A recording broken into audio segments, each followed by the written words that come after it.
all so much for watching this video. Today we're joined by Chris. He's the author of Taken from Her Home. So glad to have you chatting with us today, Chris. Hi, yeah, it's a pleasure. It's a pleasure to be with you. Thank you for having me on. So my name is Chris, but my author name is CJ Grayson, and the reason why it's CJ Grayson is because my children are Cameron Jackson Grayson. So it's a combination of their initials and name. So that's the reason why I chose CJ Grayson. Plus, it does sound better than my actual name. So yeah, I'm from Darlington. I was born in Darlington, and I still live in Darlington. I wrote my first story when I was around 15, which was really bad, and then I wrote another one when I was 22, which was probably even worse. And at the age of 26, I started one which actually turned out to be my debut novel, Someone's There, that I self-published via Amazon, and I am now currently writing my 8th book. Yeah. So you chose this name after your kids were born. I actually set up a Facebook page called Cameron Jackson, and my wife fell pregnant, and we were having the third child, and we Yeah. come up with the name Grayson. And I thought, I'm gonna have to include him. I can't just have Cameron Jackson. So I thought Right. CJ, yeah, I thought CJ Grayson. So we kind of went with that, and it's kind of stuck, and I'm quite happy with it. So yeah.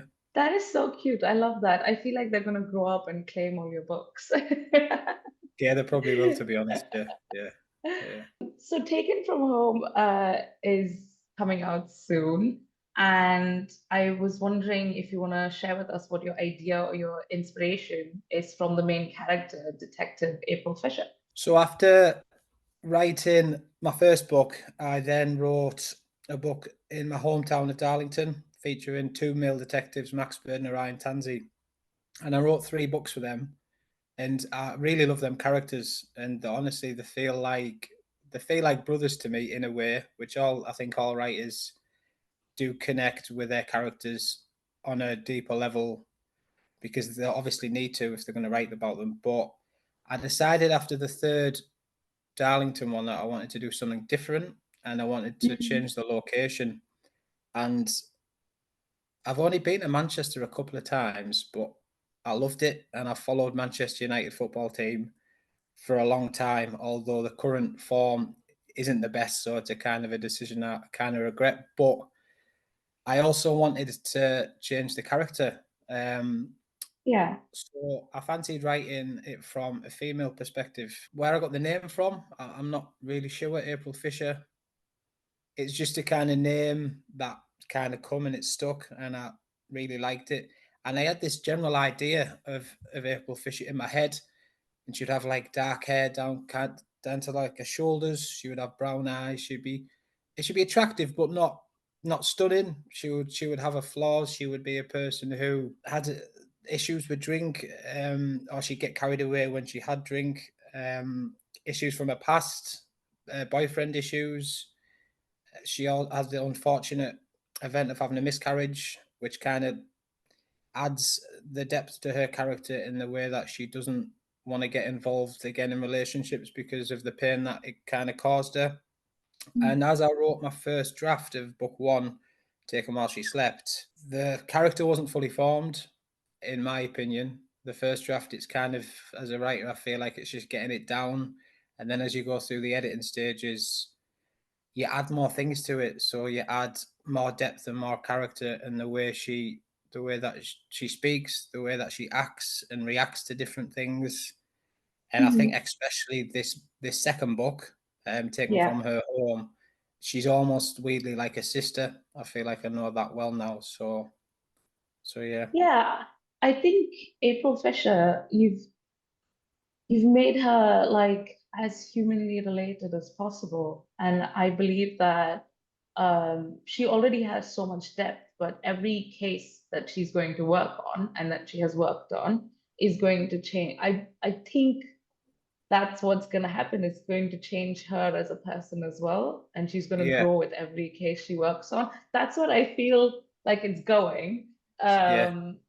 But yeah, I feel like she has her flaws and she's just as humanly human as possible, as quite relatable. Yeah, yeah, definitely. Because I think I think you can make a character too perfect, or I think on the flip side of Hmm. that, you can make them not perfect at all and give them so many flaws. And I think some writers often do that. And I think to add to the maybe the emotions of a reader, but I think some writers can overdo it. So Yeah.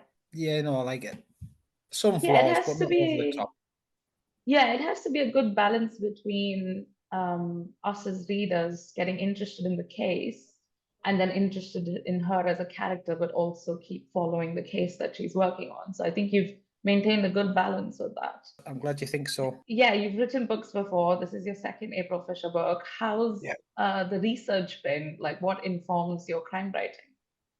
So I think there's two parts to this. I feel like crime writing and thriller writing has a certain um, way of writing a book and way that a novel should come together. And it's not Mhm. just as basic as a start, middle, and end, which a lot of people Yeah.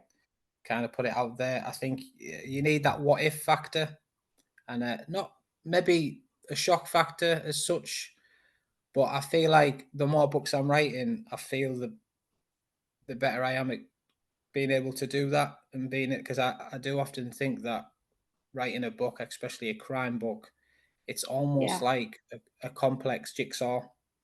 And I think I've got a good ability as a writer to kind of put it together and make it fit, make it, and so it makes sense as well because you can put 50 chapters together and it might not really make much sense. So Mhm. I think, secondly, writing a book of this genre, I have got a basic knowledge of policing and forensics, but there is a lot of stuff that I do have to research.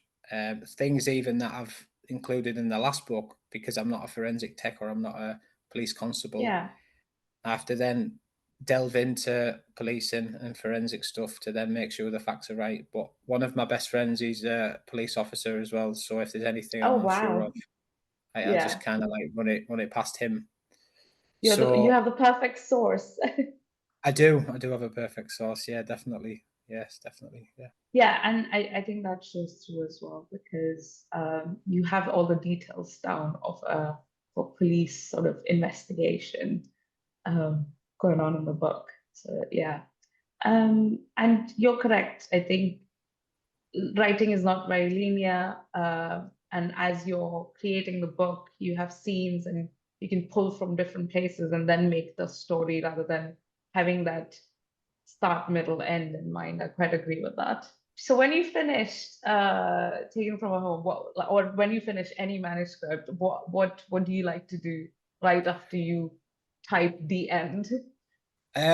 I feel quite overwhelmed actually when I finished that first draft and I typed the end because it might have taken I don't know six months.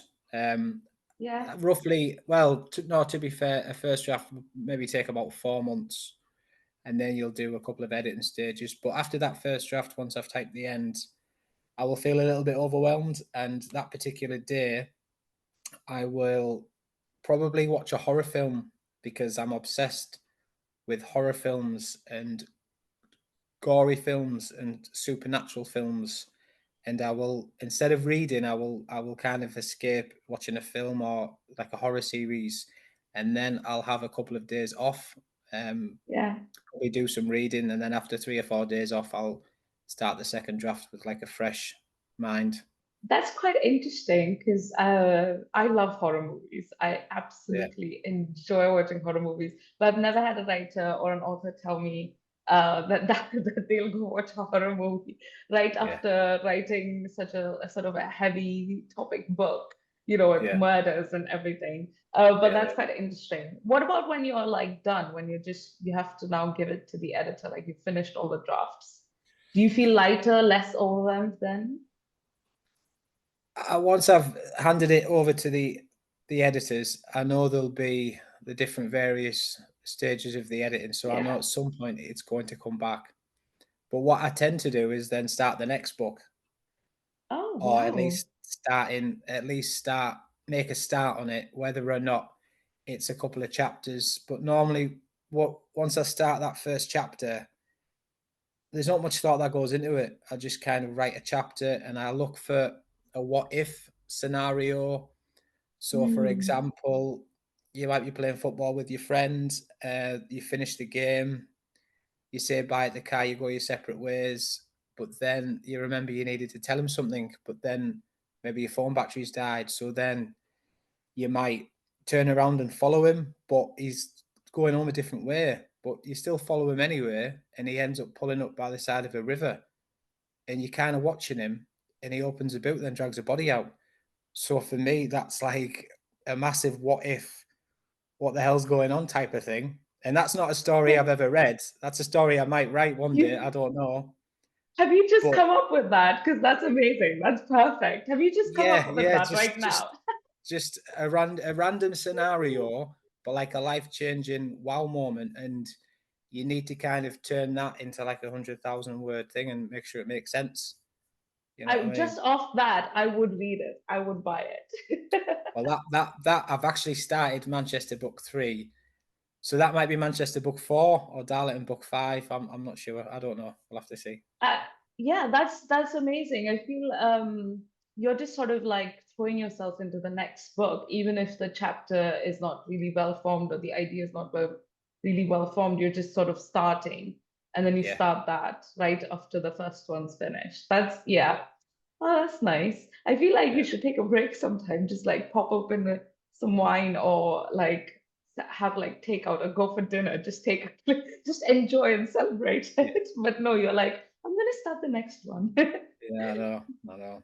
Yeah. Hey, when your head is full of ideas, you can't be I know. stopped. Yeah. Exactly. Exactly. Yeah. Publication day. I mean, your book's out in the world, no more edits, no more changes. How do you celebrate publication? How are you gonna celebrate 23rd Jan? The 23rd of Jan. It sounds a little bit depressing, but I'm actually on night shift that night. So that particular No. day, yeah, that particular day, I won't be doing a lot. But after that shift, I've got a week off. So I'm possibly going out that weekend for a few drinks, and we haven't had a takeaway in a while with the kids. So I think I'll just basically ask them what they would like, and I'll just get whatever they want, and we'll hopefully put a film on and keep them quiet for the night. Although I don't think they will be quiet, but it's worth a shot, you know. So Off the bat, I just thought of this. If the book goes, let's say it's going to be adapted into a movie, who do you think would play April Fisher? I have actually gave this some thought. The Oh, same really? Okay. same way I've gave thought of the Max Bird and Ryan Tanti Darlington series too. So I would get, or I would ask Jodie Whittaker to play DS April Fisher, and I she wouldn't love have the her. blonde she wouldn't have the blonde hair because she's in things with blonde hair, Yeah, isn't she? It yeah. would have to be dark, kind of like down to here. And when I am writing DS April Fisher, that's who I imagine now. Ooh, Because I think it was after the first one, Taken While She Slept, and I was watching something yeah. on telly, and I saw Jodie Whittaker, and I was like, that is that is DS April Fisher. So that's now in my head who I visualize when I write about her. So And I can, yeah, I can totally see, and she's played similar roles. she So has. She yeah. was in Broadchurch, wasn't she, with David Tennant? Oh, David Tennant. Yes, that's the one. Yeah. That's the one I was thinking about. Yeah, she has. Oh wow. I think that's a really good choice. Taken from Her Home is publishing 23rd January, and we're gonna provide all the links to purchase it, review it, below this video. Is there like a final message or something you tell your readers? I would just like to say a huge thank you to all of my readers, especially the newer ones with Joffy. I feel like um, all the readers with Joffy have kind of got on board with the books, and I really hope they're enjoying them. But I want to say an even bigger thank you to my old readers, the readers that have been with me since I published my first book, and all the followers that I've had on Facebook and all the different social media accounts, because these people, although I've built up an online rapport, they've kept me going at points because I feel like every time I finish a book, I'm just so mentally drained, and although I do could go into the next one quite quick, I think, right, is that going to be the last one I write? And then a silly idea comes, and then I open the laptop and I start the next one.